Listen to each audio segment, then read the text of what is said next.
Surplus শিক্ষকরা সাবধান। Zero enrolment স্কুলের শিক্ষকরা কি এবার বাধ্যতামূলক বদলির মুখে? ৩টি স্কুল বেছে নেওয়ার সুযোগ থাকবে, কিন্তু পছন্দ না দিলে কি হবে? আজকের এই সরকারি নির্দেশে এমন কিছু গুরুত্বপূর্ণ তথ্য রয়েছে যা প্রত্যেক শিক্ষক ও শিক্ষাকর্মীর জানা অত্যন্ত জরুরি। তাই ভিডিওটি শেষ পর্যন্ত অবশ্যই দেখুন। ২৭ জুলাই ২০২৬ তারিখে কলকাতা জেলার বিদ্যালয় পরিদর্শকের দপ্তর থেকে একটা অত্যন্ত গুরুত্বপূর্ণ মেমো জারি করা হয়েছে। এই মেমোতে রিভাইজড এসওপি অনুযায়ী জিরো এনরোলমেন্ট স্কুল এবং সারপ্লাস টিচার রেশনালাইজেশনের প্রক্রিয়া শুরু করার কথা জানানো হয়েছে। এই নির্দেশ অনুযায়ী যেসব স্কুলে ছাত্র সংখ্যা শূন্য, সেই স্কুলে কর্মরত শিক্ষক ও অশিক্ষক কর্মীদের অন্য প্রয়োজনীয় স্কুলে স্থানান্তর করা হবে।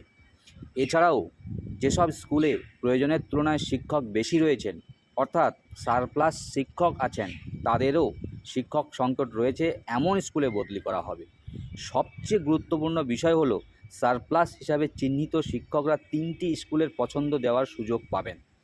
তবে নির্ধারিত সময়ের মধ্যে যদি কেউ পছন্দ জমা না দেন, তাহলে প্রশাসন নিজেই নিজের প্রয়োজন অনুযায়ী স্কুল নির্ধারণ করবে এবং সেই সিদ্ধান্ত চূড়ান্ত বলে গণ্য হবে।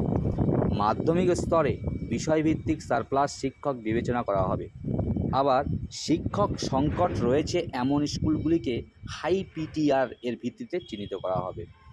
এই মেমোতে আরও উল্লেখ রয়েছে যে সংশ্লিষ্ট কয়েকজন শিক্ষক এবং বিদ্যালয়ের প্রধানকে 29 জুলাই 2026 তারিখে সমস্ত সার্ভিস সংক্রান্ত নথিপত্র সহ ডিআই অফিসে উপস্থিত থাকার নির্দেশ দেওয়া হয়েছে। তবে মনে রাখবেন, এটি মূলত এই প্রক্রিয়া এগিয়ে নিয়ে যাওয়ার প্রশাসনিক নির্দেশ। ভবিষ্যতে আরও বিস্তারিত নির্দেশ বা বদলির আদেশ জারি হতে পারে। এখন এই বিষয়ে আপনার মতামত কী? কমেন্টে অবশ্যই লিখে জানান।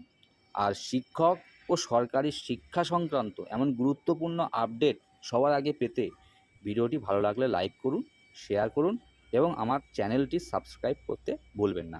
ধন্যবাদ।